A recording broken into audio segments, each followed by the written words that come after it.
Welcome back to another episode of It's Time for Beer.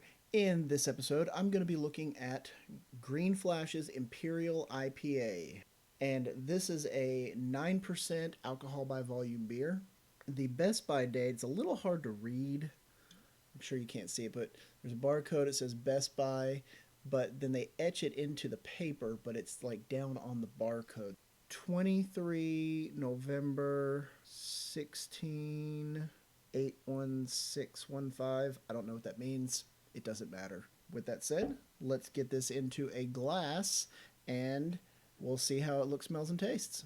And I have my handy new bottle opener here. It's one of these popper ones that you just kind of sit on here. Let's see if it works. Oh, that's pretty cool. All right.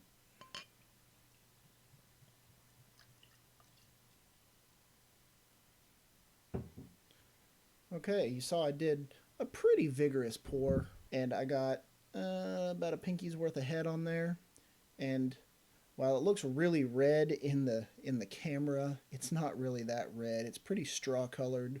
I can't see through it. It's very cloudy.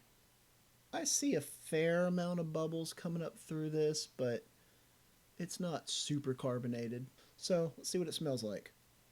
Oh wow, it smells very, the phrase I like to use is hop spicy. It's very resinous. The way that a double IPA is supposed to smell. It just feels like it's going to pack a punch when you finally go to taste it.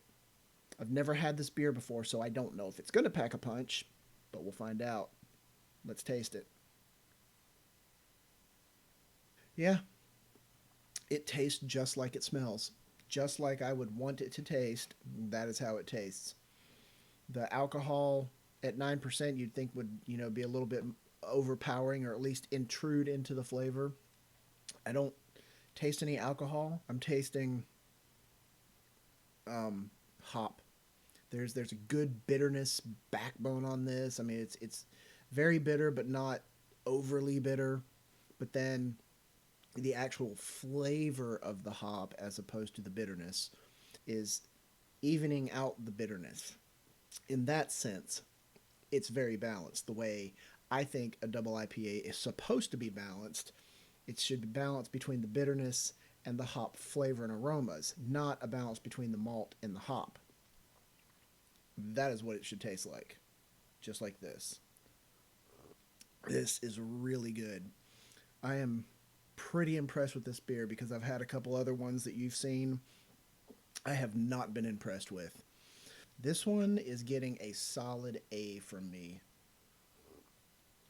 Honestly, I like that it's not super filtered. It's very cloudy. That means that there's a lot more stuff, a lot more of the flavors and volatiles and little just things in the beer that are still in there. You don't have to overfilter a beer. It doesn't have to look super pretty to be good. And that seems to be what everybody thinks. I got this in a 22-ounce bomber. I didn't see this in any other form other than the 22-ounce bomber, but I'm sure if you go to their website, it will be on there. That is all I'm going to say about this beer. Go out and buy one. You will not regret it, especially if you love double IPAs.